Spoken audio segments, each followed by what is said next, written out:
I am going to be having surgery for glaucoma. Is that something that I need to do? Is that something that's going to go well?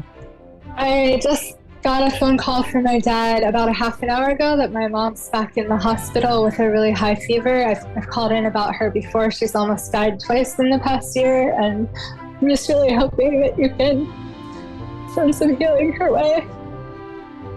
Hi, everybody. Welcome to the Ask Julie Ryan Show. I'm so delighted that you could join us this week.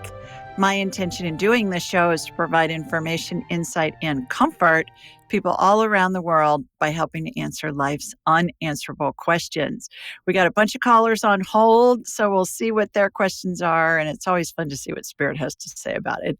It's kind of a combo platter. It's Spirit working through me and with me to get us answers, and it's all kind of jumbled in there with my experience too. So it makes for fun adventures each week because I never know who's going to call and I never know what their questions are going to be. So, Chris, please bring in our first caller. Hi, Azura.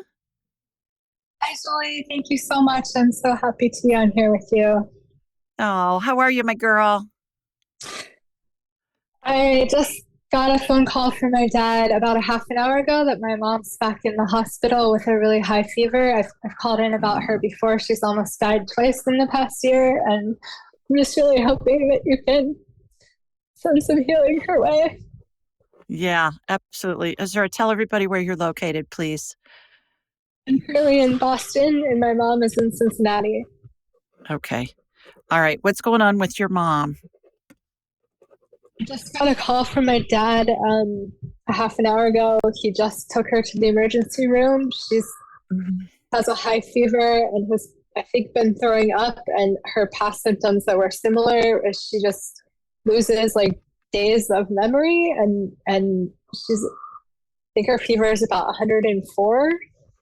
And this is the second or third time that she's had this since October of last year, and she's almost died several times. They've run a ton of different tests, and they haven't been able to find anything. The time that I called in and spoke with you about it, you had said thought it was sepsis the previous time, but just any information or any healing that you can send her. Yeah. What's her name? Go visit on Monday. Her name is, Great. She goes by Kay, but her name is Kathleen. Kay. All right. Well, I'm gonna connect to Kay. What I'm gonna do for those of you that are first time listeners or watchers, I raise my vibrational level to the level of spirit, and I'm gonna watch a laser beam come from my body here in Birmingham, Alabama. It's gonna hook into Azura up in Boston, and then it's gonna come back down to Cincinnati, and it's gonna hook into your mama. And then I'm going to ask her permission if I can scan her. I know she's let me in the past, so hopefully she'll let me again today. You know, I always ask permission because I just think it's wrong. I just think it's unethical to scan somebody without their permission. And then I'm going to shoot energy through her. Something will be identified, and then there'll be some kind of a healing. So we'll go through there. So here we go. Here goes my laser beam from Sweet Home, Alabama. Good timing that, we were just getting ready to go on the air with your dad's call. All right. So got you ricocheting back down to Cincinnati. All right. Got Kay. Kay, I'm talking to Azura. She goes, oh, my baby girl. All right. What's going on with you? She's not dying, honey. Her spirit's in her body.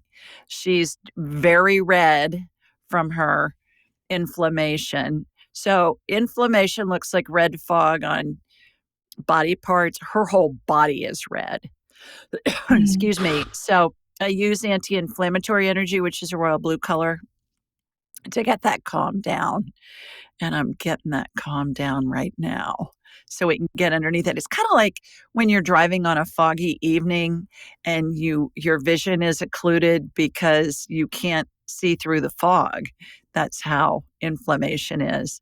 So getting that cleared. Okay, going up. She's got a big old viral infection going on. Viral infections, Azura, look to me like, think of really watery beef broth. And my analogies are hilarious at times, but it's just to give us a frame of reference for what I'm talking about and what I'm seeing. And if you can envision what I'm seeing, you're helping with the healing. And so is everybody else that's listening or watching this, whether it's real time or whether it's in the future, because, time doesn't exist in the spirit world.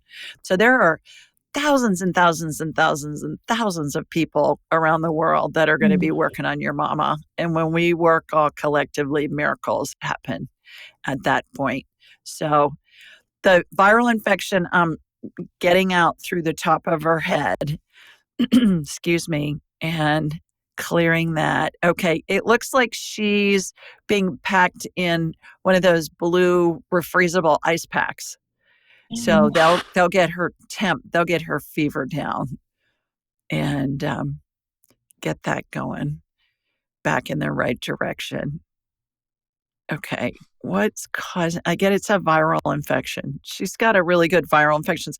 I think her immune system's just whacked from when she was sick before. And so she's just, whenever she's exposed to something, if it's, kind of a virulent strain, it's affecting her more.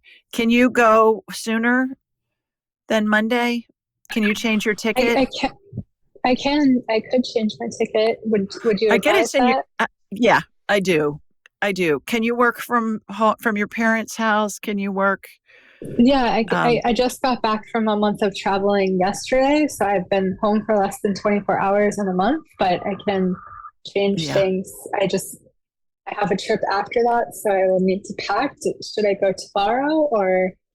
I'm getting you probably want to go down there. She's not dying at the moment, but future events are fluid and anything can happen. I'm getting it's in your best interest to go on and go down there. Throw a couple loads of laundry in tonight and then head on down to Cincinnati.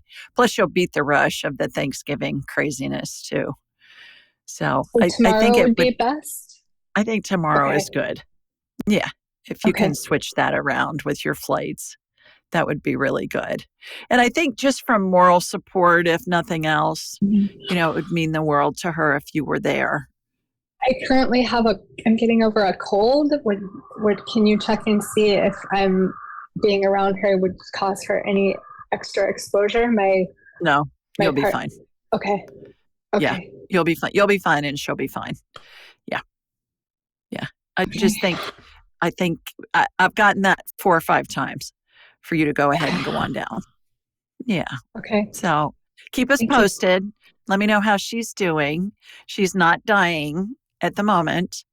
So if her spirit was out of her body, I wouldn't be able to scan her because it would be like I would be looking at an x-ray in a pitch black room without any electricity. So I think it's really important for you to remember that this is, she's sick, but she's in a good place. It's good that your dad's taken her in so you can do that. Okay. Okay. All righty. Thank you well, so good much. luck.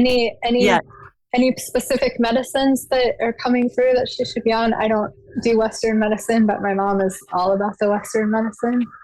The doctors will take care of that. It's a viral infection. They'll probably put her on antibiotics just because they just do that in case there's a secondary infection that goes bacterial.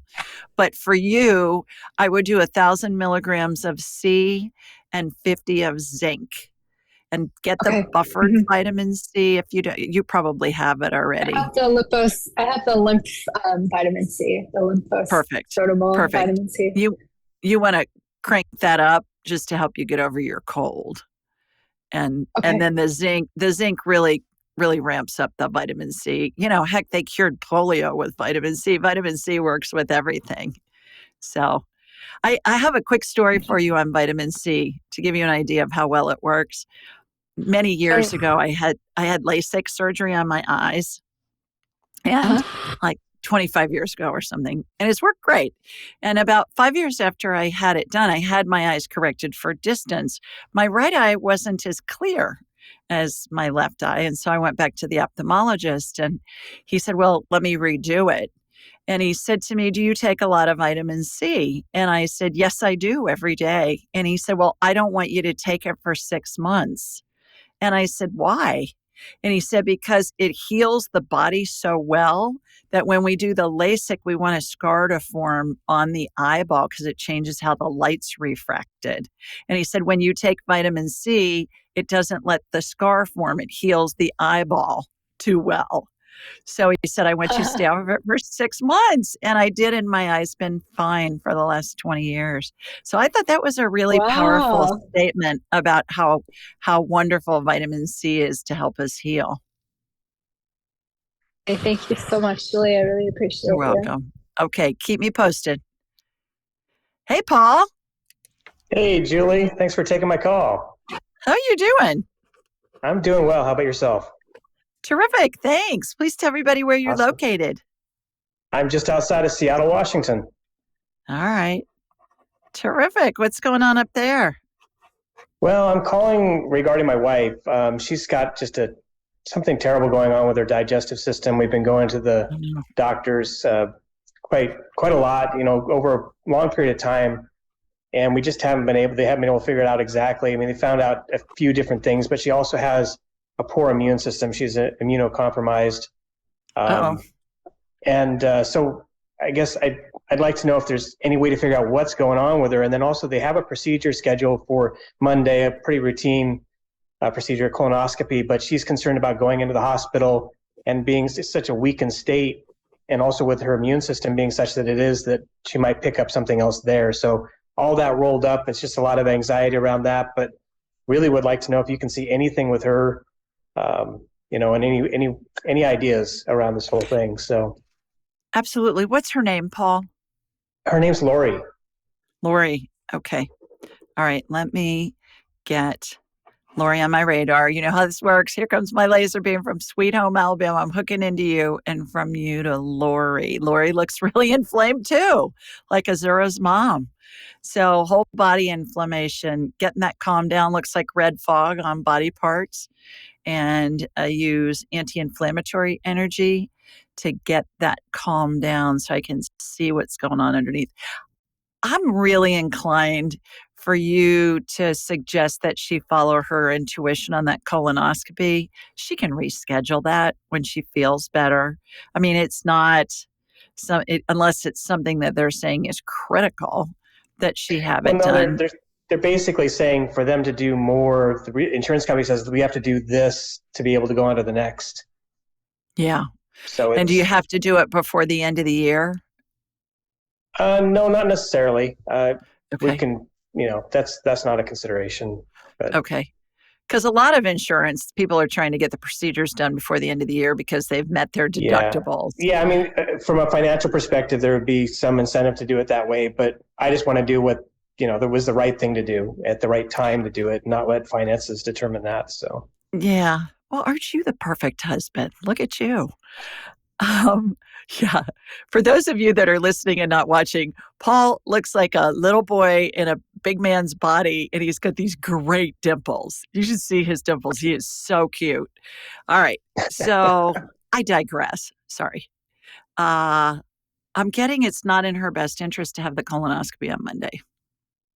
That's what she's been feeling too. She's been really feeling reluctant to do it. So tell her to follow that intuition. Okay. Yeah, absolutely. Okay. So there's that. She can reschedule it for another time. They do bazillions of those a day. Yeah. Every day. So not so much on the weekend unless it's an emergency, but during the regular weekdays. All right. So there's that. So I'm getting that calmed down. So I'm in her gut and I'm seeing what's going on with that. She's got a bunch of necrotic tissue in her gut, Paul. Necrotic tissue is like dead cells, and it looks dark to me. It looks kind of black. Mm-hmm. It's not malignant, but it doesn't look right. So let's just rotor her GI system. How about that? Okay. We'll just do that. All right. From stem to stern. Yeah. So here we go. So here comes corkscrew. I close my eyes because it helps me visualize it easier, especially when I am first starting a healing. And remember, it's spirit working through me and with me to help facilitate healing. And nobody heals anybody else. You know that. We all heal ourselves. So the work that I do and that medical personnel do is all to help the person heal themselves. So just wanted to remind you of that. All right. Imagine there's a corkscrew, but it looks like a bottle brush. Do you remember those old-fashioned baby bottle brushes? Oh yeah. Yeah, I remember those. that you could put in there and in the bottle and then kind of turn it around to wash it. All right, there's a brush that's in her GI tract going down her esophagus and all the way down into her stomach. And then we're going to Roto-Rooter her intestines too. For those of you that are listening abroad, Roto-Rooter is the company here in America that you call if you got a stopped up drain, and they come and they clean out your drain, right, Paul? I could sing the jingle. Exactly. Yeah. I'll only sing it if you sing it with me. You want to sing it with me? I don't think so. Roto-Rooter, that's the name. Yeah. And they wash your troubles down the drain. Call That's Roto-Rooter. right. You got it. Yep. Well, you should be you there. hung me out. You hung me out to dry all by myself. Oh my God. I'm sorry. That's all right. And I'm not even connected with Roto-Rooter. They just got a free ad from me. All right. So we're in her stomach, and it's just cleaning out all this old necrotic tissue in there. I'm not sure what's going on with that. Okay, it's in her intestines, and that brush is spinning. So the intestines will take a minute because there's just so many feet of them. True. It's amazing how long the intestinal tract is. I used to know, but I don't remember. I've seen it in surgery before, in actual surgery, when I've been in surgery, for business. Holy Moses. When they have all those intestines out, sitting on somebody's belly they put it in a bag, oh my goodness. I was like, holy Moses. They weren't kidding. There was a lot of that. Whoa. Wow. Yeah. Okay. So it's snaking its way through there. Does she have diverticulitis? She had been in the past. They said that she might be suffering from that. Yes. Yeah, that's what I'm seeing, Paul. And how I can tell is as we're in her intestinal wall, it's not smooth. It has like these little divots in it where food can get caught. And sometimes there's like a little pocket where the food gets stuck in there, and then it can get all, infected and disgusting and all of that. It doesn't clear out. So this brush that's spinning, what it's doing is it's almost like it's sanding her intestinal tract to make it smooth. So we want it to be slick as a whistle. So food can just go down there and not get, because that food gets stuck there and then they get infected, and it's bad. It can be really dangerous, and I know it's really painful for them. Yeah, she suffers from a lot of pain every time she eats it. It's a daily occurrence. It's unfortunate. Yeah, it's terrible. Oh, geez. With everything that she eats, or just certain foods are worse than others? Pretty much. I mean, there's a few things that we found that she does better with, but almost across the board, there's pain involved with food. So. Oh, geez. Wow. Okay. All right. So we're like 2/3 of the way through her intestines. Let's go ahead and get the rest of that done. And then we're going to irrigate. Irrigation fluid always comes out the end of the toes, makes her feet look like sprinklers. So imagine that. Because, I want you to envision this because you're helping with this healing. I am. Yep. Okay. So here comes the irrigation fluid flying out the end of her toes on both feet. All right. Here comes the stem cell energy. Light amber colored gel, sparkles. Reminds me of Dippity-Doo hair gel, a watery gel in the 60s and 70s. And now there's a vortex spinning above her head, beneath her feet, on either side of her, front and behind, all spinning concurrently, Paul. And that's going to regenerate her intestinal tract. And then I'm going to test it. We're going to put some food down there and just let it be slick. She has leaky gut, which you probably knew already. Has she been exposed to mold? We're not sure. I mean, we wondered about that, but really there isn't. I mean, she smells some things in the closet though, so possibly, but we haven't found any real evidence of it. Well, if she's smelling it, that's enough. because that's what Yeah. I'm getting Yeah. was that dark stuff. And the other thing too, Paul, is you can have no symptoms and she can have a Mm-hmm. bunch of symptoms. And that is very Yeah. common in a house with Okay. mold in it or an office with mold. That it's only, I believe it's less than 30% of people are really susceptible to mold. Tim, my husband and I, Okay. we can walk in a room and I say, there's mold in here. I'm out of here. Yeah, I'm out of there in a Really? second. Okay. He'll say, well, I don't smell anything. I don't feel anything. I don't see anything. I'll say, great. Enjoy yourself. I'll meet you in the car. I mean, I won't even stay in there. Seriously. I'm so Okay. allergic to that stuff. So Wow. yeah. Yeah. I would suggest too that you do the Viome test. You've heard me talk Okay. about that perhaps. It's a Yeah. gut Mm-hmm. biome test. It's Mm-hmm. Yeah. viome.com. And then Okay. just use Julie Ryan, all as one word, during checkout. And that's going to tell her the ecosystem in her gut, all the critters in there. It's going to tell her based on Okay. that, here are your superfoods, here are the foods for you to avoid, here's everything else. That's going to help a lot. And then I would get Okay. her an appointment to see Dr. Maria Amasanti Okay. in London. She will work with Okay. her via Zoom. She is the goddess of the gut. She's the best I've ever seen. And she works with Okay. people all over the world. And Oxford educated general practitioner, functional medicine, and a graduate of my class. So she does energy medicine too. So she's a Oh, great. trifecta winner. So Okay. Yeah, I've heard you mention her before. So, we'll definitely look her up too. Yeah, that's great. and Thank you. a few episodes ago, I think it was last month, Paul, I had her on the show. So you may want to watch that and Okay. see, see what you guys think. But I would Great. make an appointment for Lori with Dr. Okay. Maria, and that'll help too. Thank you. So yeah, I'm not getting a green light on that colonoscopy. I'm getting for her to reschedule it. Loud and clear. Okay. Yeah, we'll reschedule Okay. then. All righty. Okay. Thanks for calling. Hope Thank she you. feels better. Appreciate it. Thank you so much. You bet. Bye, Paul. Hi, Myra. Hi, Julie. How are you? I'm terrific. How are you doing, my girl? I'm good, doing fine. Thank you. Good. Please tell everybody where you're located. I'm in Miami, Florida. Okay. Terrific. Got a question for me? Yes, I do.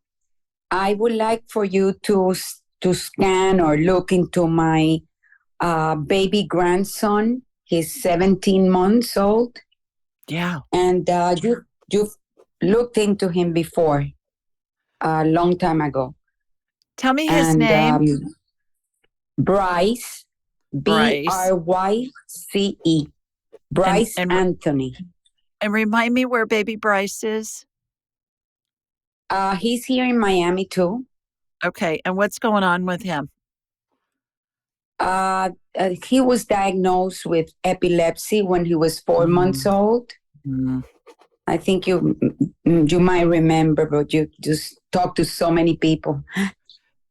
Yeah. Well, it helps if you trigger my memory a little bit. Then I can usually pull it back. How's he doing?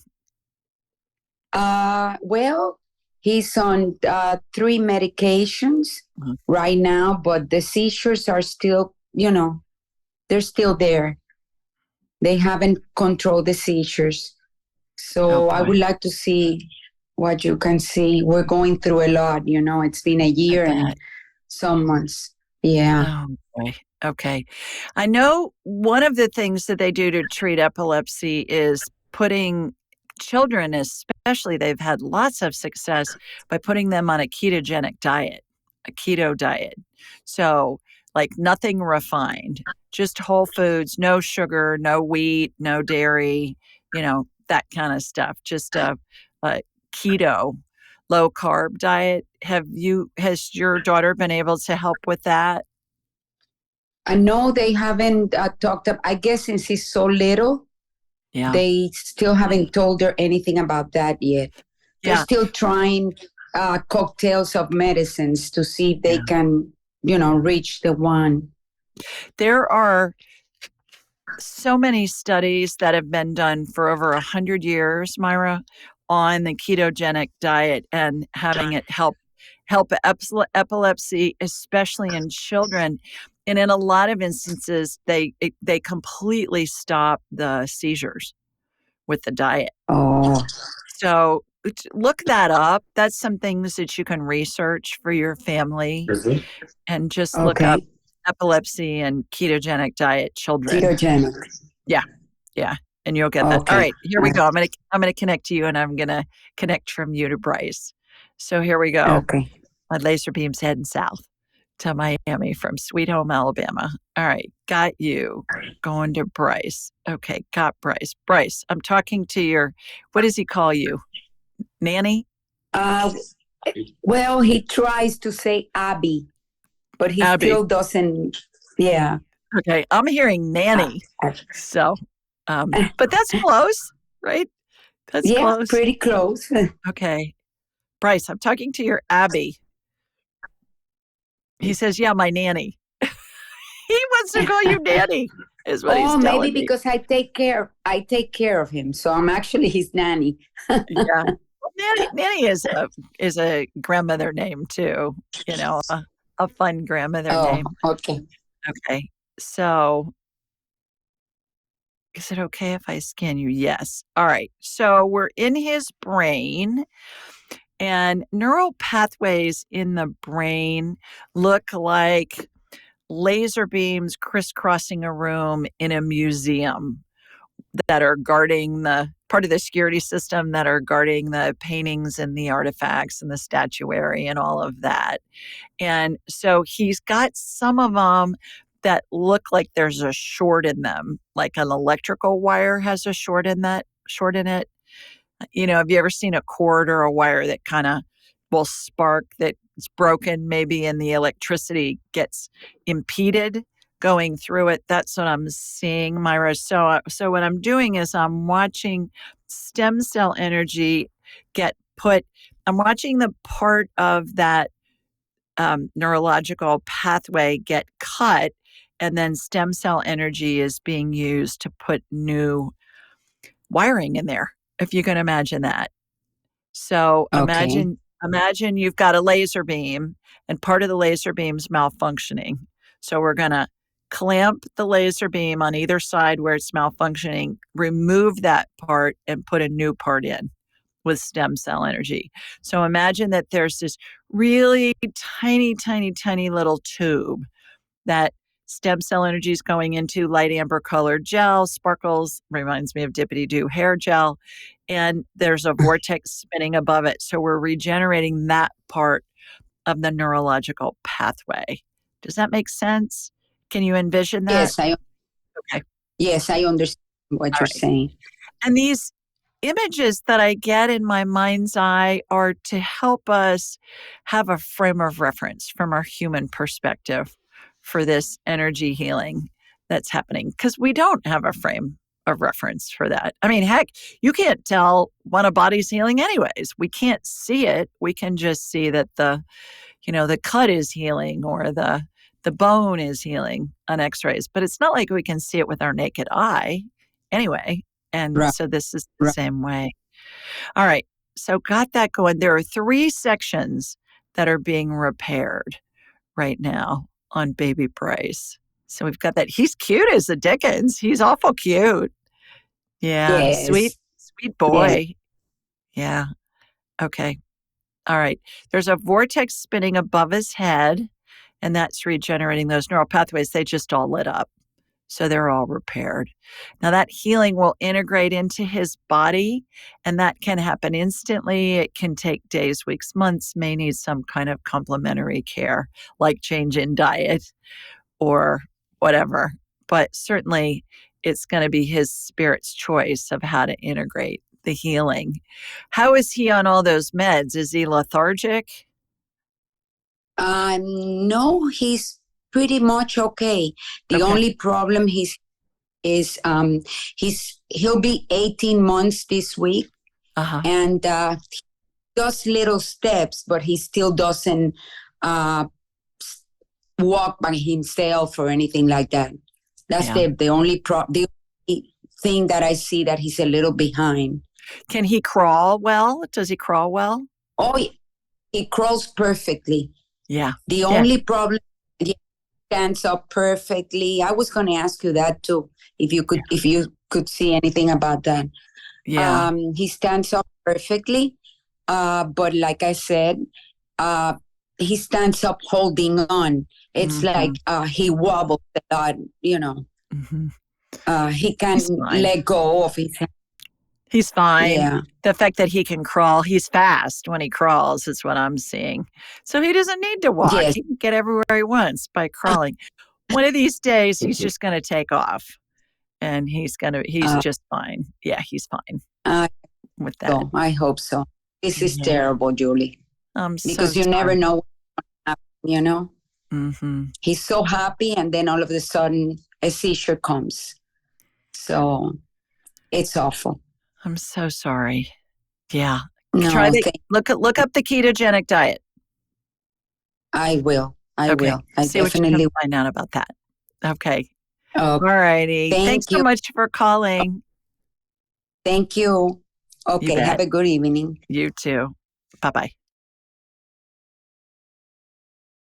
We do this show every Thursday night at 8 Eastern, 7 Central, and 5 Pacific. If you want to join and ask a question, I always say it's fast, it's fun, and it's free, is you just go to AskJulieRyanShow.com, AskJulieRyanShow.com, and then we will get you on and let you ask your question, and we'll see what Spirit has to say, and then we'll combine that with whatever I'm getting, and then we'll give you an answer. We are not going to do this show next Thursday night because it's Thanksgiving here in the U.S., but I have an amazing show planned with Dr. Raymond Moody, who is the godfather of near-death experiences. And he is just a delight. You guys are going to absolutely love him. In the interview, he's in a rocking chair and he's rocking back and forth, and he's just charming and has wonderful stories. He's an MD, PhD, and he's just brilliant. So be sure and listen in. We'll release it on Thanksgiving morning. So it'll give you something to listen to while you're fixing the turkey here in America. But the information for the show, each week we post it throughout all my social media. Everything's at Ask Julie Ryan on Instagram and Twitter, I guess they call it X now, and Facebook and all of that, YouTube, everything's at Ask Julie Ryan. You can download the show anywhere you get podcasts. We're also on YouTube and Alexa. Please leave a review because I give away a free session every month, and it's to somebody that's left a review. We pick a review, and then you get a free session valued at $250. Actually, I had somebody earlier today that won a free session, and she was so thrilled. She said she was driving to work and she heard her name on the show. She was listening to my show and she heard her name, and she said she was squealing in the car on the way to work. She said it made her whole day. So we'll find a time that works good with your schedule and with mine and get you in on that. I also send out a blog each week, and it's a question somebody has submitted online, and I answer it. And then in the body of the email, it says, hey, remember, call in tonight if you have a question, and we can do that. While you're on my website, AskJulieRyan.com, schedule an appointment with me, and then we'll have a whole hour to discuss whatever you want to talk about, because, you know, I am a buffet of psychicness. So most calls that I get people for a whole hour, we do a multitude of things. We do medical stuff. We can do pet stuff. We can talk to deceased loved ones. We can do past life stuff. I mean, whatever. And we cram as much as humanly possible into that hour. And it's a blast. We have so much fun when we're doing that. So everything you need is at AskJulieRyan.com. Okay, let's go. This week, we got a question in from Bev, and Bev lives in Granville, Michigan. And she said, hi, Julie. I recently discovered you through a friend, and I'm intrigued. I was raised in a denomination that didn't allow these kinds of spiritual beliefs, but working as a hospice nurse has changed my mind. I've been present for uncountable deaths. Some are easy and peaceful, while others are long and extremely hard. I've seen patients look at things, talk to things, rock babies, pet animals. I've told so many families I'm envious of their gift. I'd love to see it with them. And what she means is that when her patient is dying and they're able to see the spirits of deceased loved ones and pets. She went on to say, is it something that can be learned? I also want to see/meet my angel. So many questions. I am 72 and plan to continue as a nurse as long as I can. I truly love hospice work. Thanks for any insight and direction you may have. Blessings, Bev. So here's my response. Hi, Bev. Thanks for your note and thanks for your service as a hospice nurse. University-based research shows close to 90% of people see the spirits of deceased loved ones and pets at the end of their lives.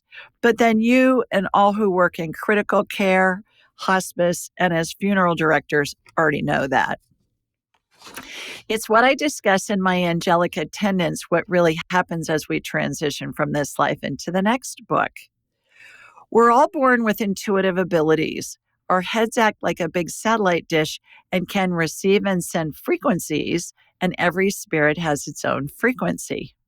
So, in order to meet and see your guardian angel, simply ask what they call themselves. You can either do that aloud or in your mind. Just ask, hey, guardian angel, what's your name? And you'll hear a name. And it's going to come instantly into your head. It's going to feel like a thought in your head. And it's going to be as fast as you can snap your fingers or before. Because remember, time doesn't exist in the spirit world. Time's a human creation. So you may say, hey, guardian angel, what's your name? And you'll hear Stanley or Maria or whatever. And then you'll get the information. How you know that it's from your angel is it's going to come in instantly. If you think about it for more than a second, that's going to be your brain talking to you. Then, once you have a name, just think of them and say something. Their answer will always instantly come into your head.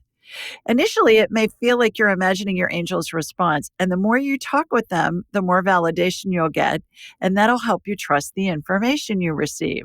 You know, this goes with anything that's telepathic. It's all about the practice. In my classes, my online class, my Angels and Enlightenment training, that's self-paced, but then we have live practice groups multiple times throughout the week. And then my in-person angelic attendant training class, we have practice sessions 9 times a week because the practice is the key. When you do it, it becomes second nature. You get validation, you trust what you get, and then you just don't even think about it. And then lastly, I said you may also want to take my Angels and Enlightenment training. It's a self-paced online course with live practice groups. It seems like I just said that because I did a minute ago. It'll help you quickly become proficient with the intuitive abilities we all possess. So thanks, Bev from Michigan. Great question. Couple of other points on this. Number one, we all have a guardian angel that stays with us throughout all of our lifetimes and is with us in heaven in between lifetimes.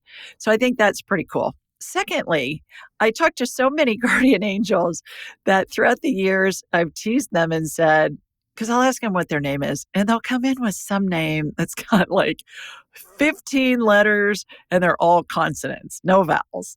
And I'll say, how in the heck am I supposed to pronounce that?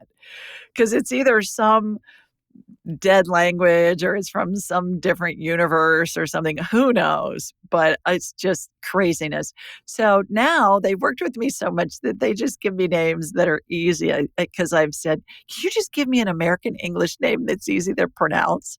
And they give it to me. So I haven't gotten a crazy name in a really long time.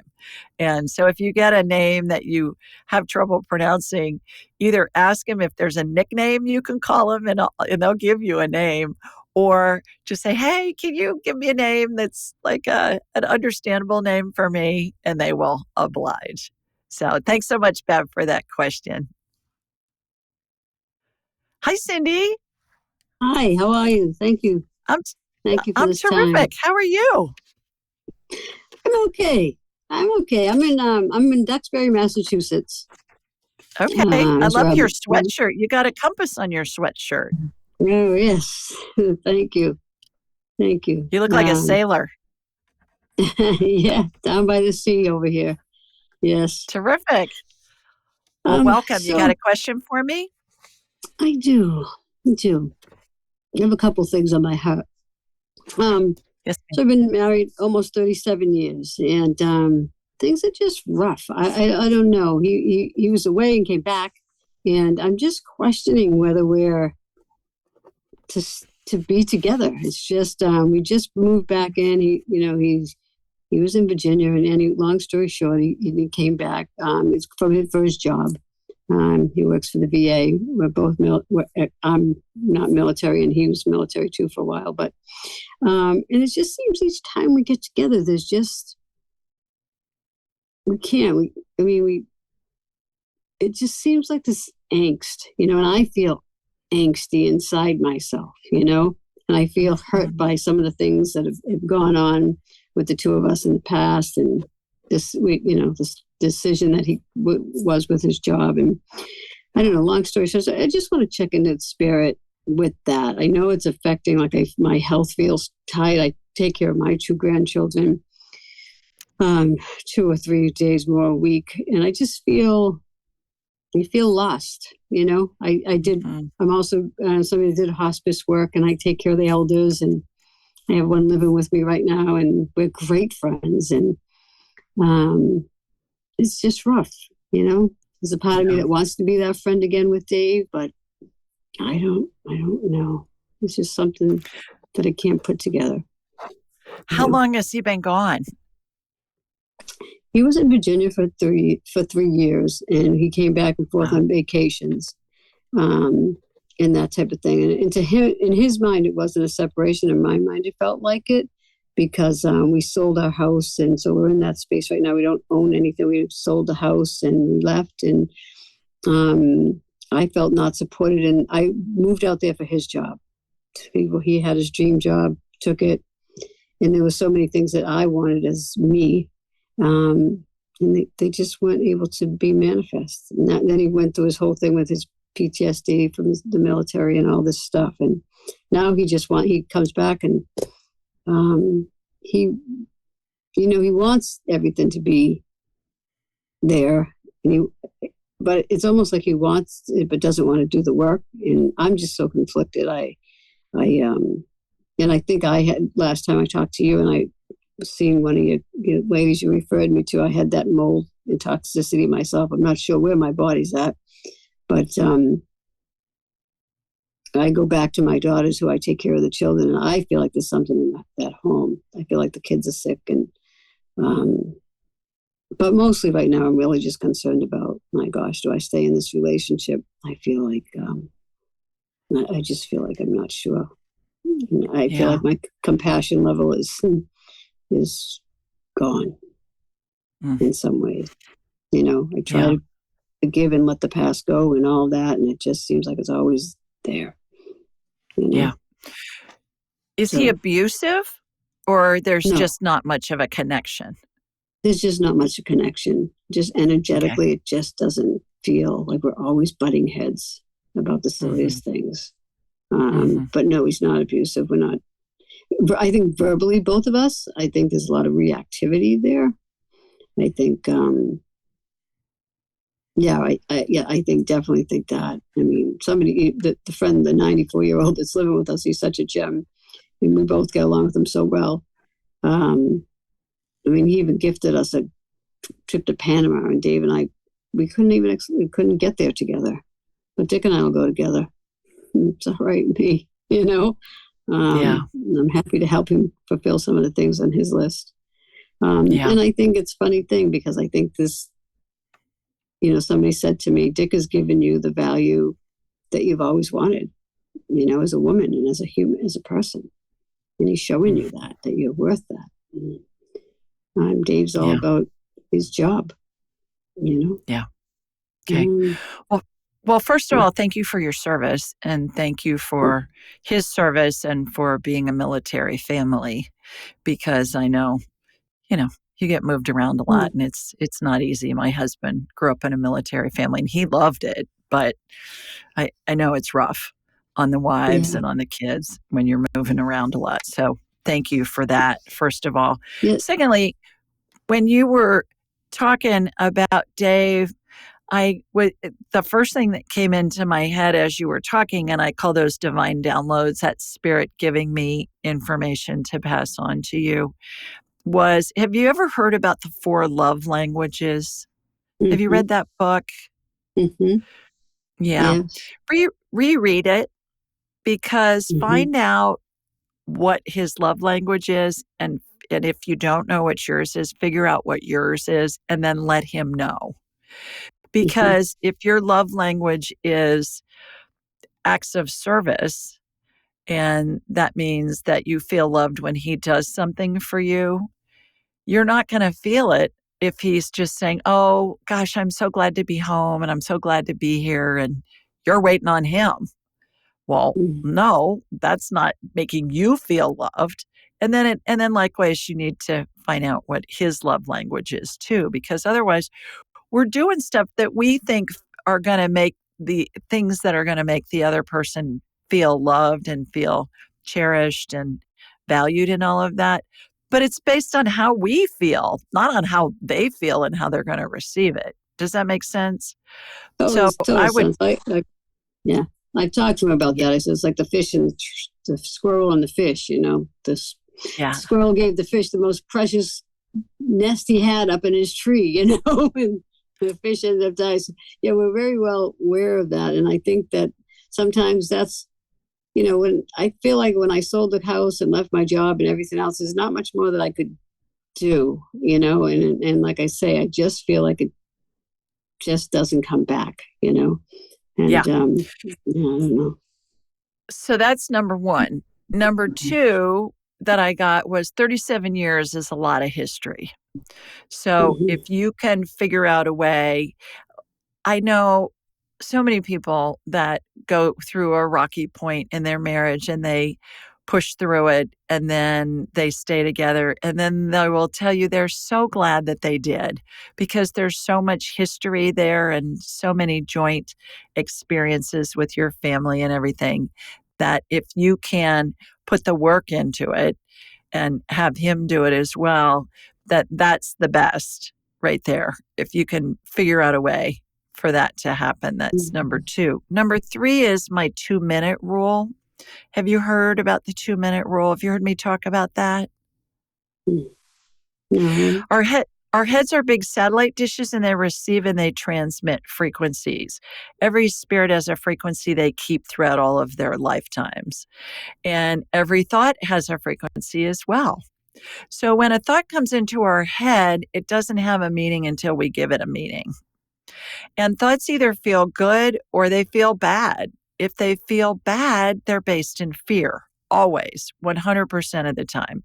Anything that feels bad, anger, jealousy, actual fear, boredom, grief, whatever that feels bad is always based in fear. But the key with this is the body can't tell the difference between what's a real fear and what's a fake fear. The body reacts the same, and the body goes into fight or flight when we're in fear, whether we're being chased by a saber-toothed tiger or whether we're late to a meeting. So what you want to do is we want to be able to discern between what's a real fear and what's a fake fear. In this game, you ask yourself, is this going to kill me in the next 2 minutes? I call it the 2-minute rule. And the answer is yes or no. So if you're being chased by a tiger and the tiger's way faster than you are, is there a possibility you're going to be killed in the next 2 minutes? The answer is yes. So change the conditions before something happens that either gets you killed or injured. Likewise, if Dave's back and Dave's living in your house and it just doesn't feel right, is that going to kill you in the next 2 minutes? Yes or no? No. No, it's not, right? So that tells you that it's an irrational fear based in a limiting belief, both of which are false. But your body feels like it's a real fear. So when we're in fight or flight, the blood drains from our brain, goes to our heart and our extremities so we can run away from whatever the perceived threat is that's causing the fear, and we lose clarity. when you ask if this is going to kill me in the next 2 minutes, you change the channel of those thoughts coming in on that frequency. You know how you'll have a thought like, oh my God, if I stay with Dave, then this will happen and this will happen and this will happen. Before long, I'm going to be 100 years old and I will have wasted my life. I'm making that up, but we're all hardwired for fear, and that's what we all do. We use our imaginations to envision things we don't want to happen when we're in fear. So use the 2-minute rule. You can use it a bazillion times a day. You can use it in any situation. It's free and it's convenient because it works anywhere your brain is, and your brain's usually with you wherever you are. So let's practice it. Give me an example of something that gets on your last nerve that Dave does.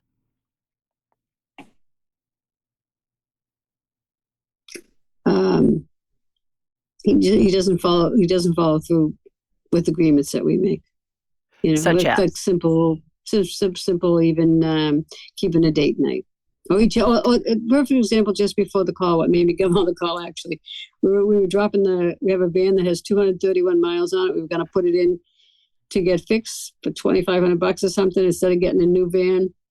And I think the van smells like mold because I cleaned all the mold out, and I was saddened. I said, it still smells like mold. So one minute he said, we're getting it fixed. The next minute he said, okay, we're not getting it fixed. And then he changed it three times in the matter of 5 minutes. Dave, I can't, you know? And so I said, I don't know what you really want then. You change your mind too many times on the same subject in a matter of seconds. So if he changes his mind a bunch of times on the same subject, is that going to kill you in the next 2 minutes? No. Yes or no? No. No. So you keep your clarity, you keep your perspective, and you'll have a thought that'll come in, and it'll be like, okay, I just need to deal with this on my own. He doesn't need to be involved. I need to make the decision. Either we're going to fix the van or we're not. And don't involve him. Right? Because what happens is we get caught in that shuffle where we just it's like we're going around in circles. And the more we do that, the more frustrating it is, and the more we're in fight or flight. And then it releases all those stress hormones and causes inflammation, makes us sick. So just make a decision. It sounds also that you said that he had PTSD. Does he get help for that? Okay. All right. Continue to suggest that he do that. And then as you go forward, you're going to be led, because when you keep clarity in your head, what's going to happen is you'll get an idea and then you'll think, oh, I can't do that because of blah, blah, blah, blah, blah, blah, blah. You know, there's going to be a whole bunch of reasons why you can't do it. Use the 2-minute rule. Okay, if I do this, is this going to kill me in the next 2 minutes? No. So take that step. And then you'll have another thought. And then you'll think, okay, I can't do this because I don't have the money, or I don't have the time, or I don't have whatever.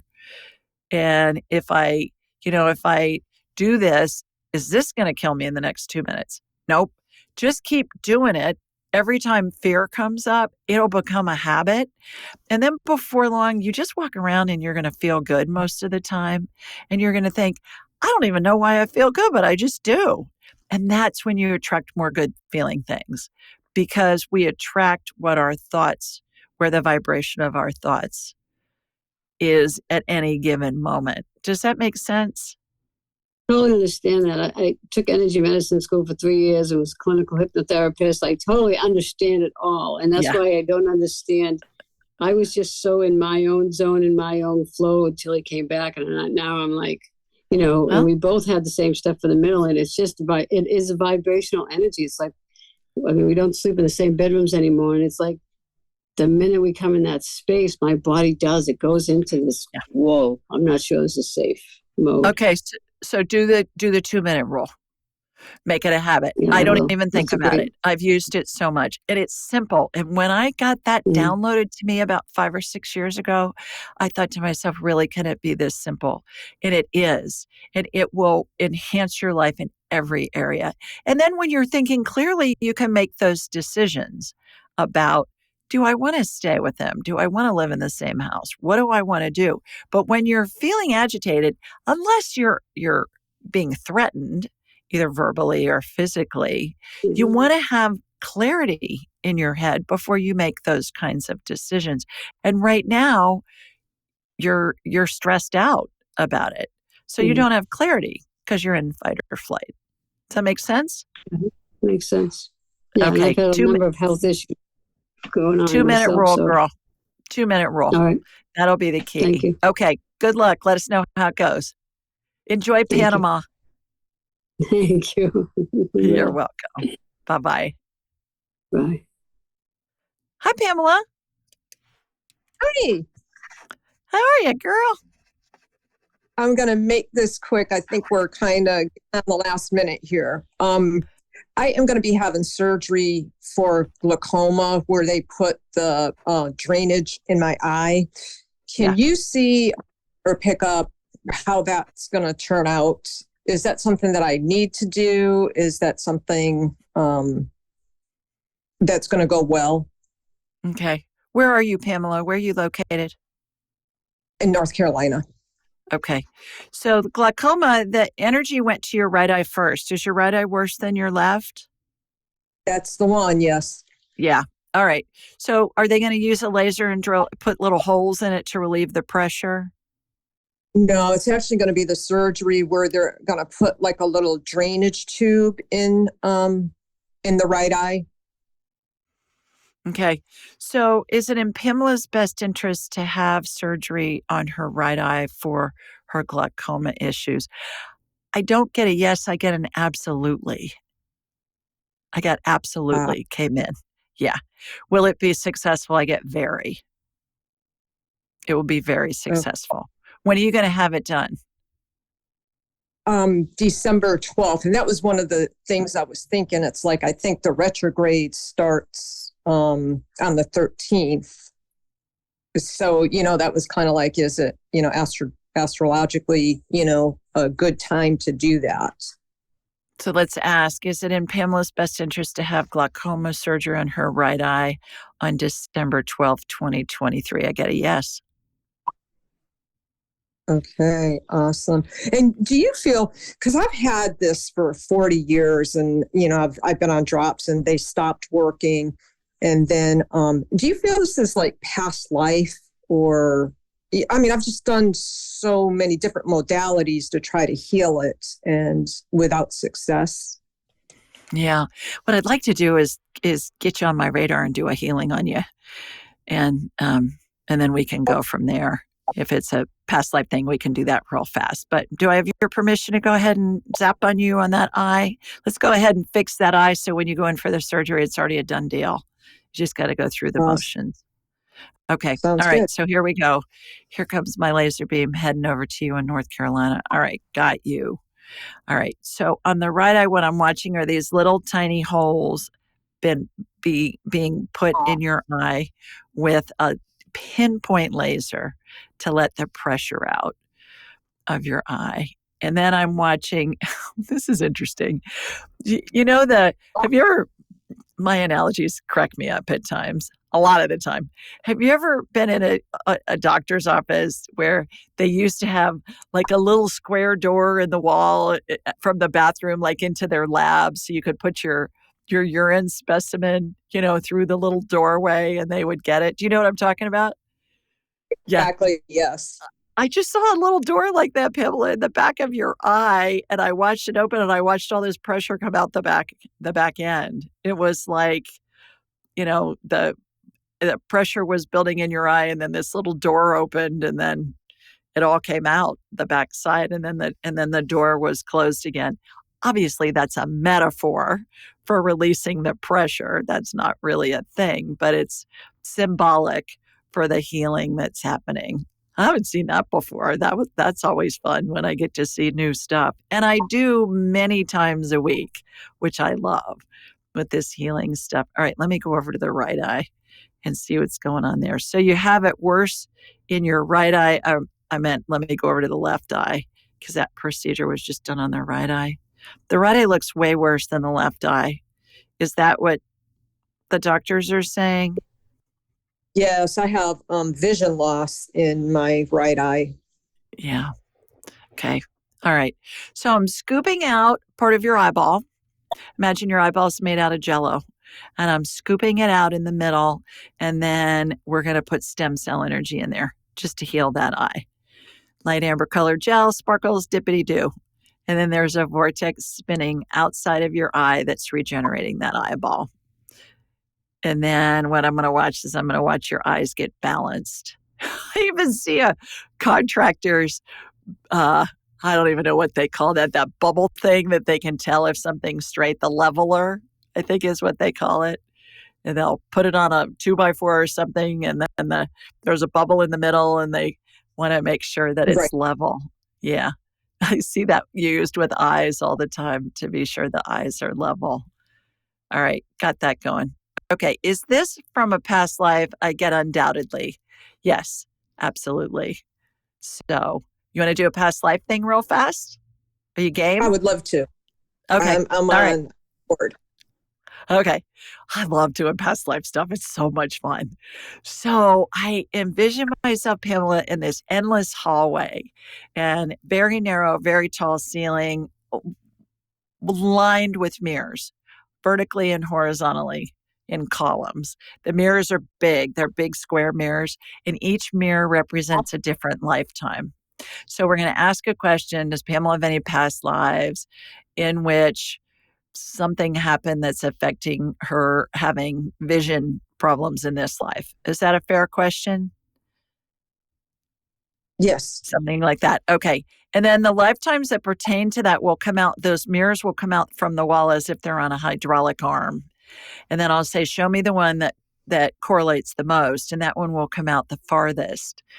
And then I'll envision myself walking into it and I'll be given where it was, when it was, a little bit about what happened. And then we'll see if it resonates for you. So I'm in my hallway. Does Pamela have any past lives that are contributing to her vision problems in this lifetime, especially with glaucoma? I get a yes.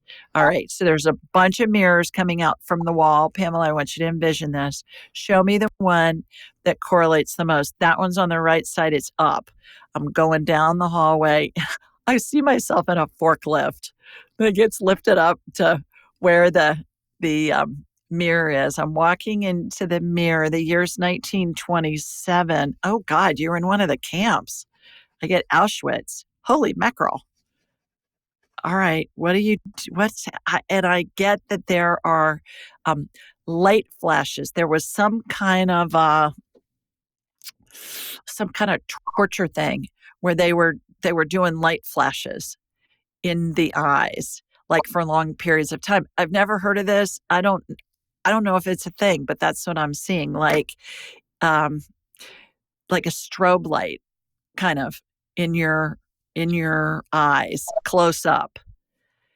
And it caused blindness in people. They were trying to get it was a thing to try and get people to talk. We'll have to research that and see if there's anything out there about that. I've never seen this before. Whoa. Okay. So does that make sense? Like a strobe light, close up in the eye, just going back and forth to probably to try and get people to talk about different things that the Nazis wanted to know. Huh. All right. Interesting. Yeah. Wow. I didn't expect that. Okay. How does this relate to what's going in this life? Well, it's like there were spots of blindness that came into the eyes first from that torture that happened. And so you're dealing with spots in your vision in this lifetime just from a different cause, but same basic premise with the problems with the eyes. Does that resonate at all? There are spots in your eyes where you have lost vision? Yes. Yep, Okay. exactly. All right. When we have a past life thing that we've brought through, each lifetime we come in with things we want to explore and experience, Pamela. And it's almost like we're taking a semblance of a script that has repeated through multiple lifetimes. And we're looking at it from a different perspective, different set of circumstances, different gender. You are a man in that lifetime, by the way. And I get you were a Jewish banker in that lifetime. And interestingly enough, I get that your first name was Adolf. And I get your last name was something like Merowitz. Merowitz. Merowitz. Mermar, something like that. And sometimes you can find historic documents online that'll corroborate all this information that we get. So it would be interesting to see if there's a list of the people that died at Auschwitz, if there was somebody with that name there. And that, in those years. But 1927 is early. That wasn't during World War II. So there was some other, I don't know if Auschwitz was in place before World War II. It was a prison that they were using or what. That sounds to me like it's after World War I, really, instead of World War II. So check that out. See what you get. See, we get this information and then we got to go back and we got to make sense of it if it's something that we're led to do. So that's what I'm getting on this. All right. So the good news is when we illuminate it, it eradicates it. So you know what you're exploring and you're saying, okay, well, I got that. I don't need to have blindness anymore. Okay. And then that allows it to heal in this lifetime. It helps it heal. You don't have to explore it so much anymore. Yeah. So you're going to do great on that surgery. Thank you so much. I appreciate You're it. welcome. Let us know how it goes. I will. All righty. Take care. Thank you. Okay, everybody, that's it for this week. I hope you have a wonderful Thanksgiving. Remember to tune in and listen to Dr. Moody's conversation with me. It's really far-reaching and so wonderful. I hope you enjoyed as much as I did. Sending you lots of love to you and your family from Sweet Home, Alabama. Mwah. Bye, everybody. Thanks for joining us. Be sure to follow Julie on Instagram and YouTube at Ask Julie Ryan and like her on Facebook at Ask Julie Ryan. To schedule an appointment or submit a question, please visit AskJulieRyan.com. This show is for informational purposes only. It is not intended to be medical, psychological, financial, or legal advice. Please contact a licensed professional. The Ask Julie Ryan Show, Julie Ryan and all parties involved in producing, recording, and distributing it assume no responsibility for listeners' actions based on any information heard on this or any Ask Julie Ryan shows or podcasts.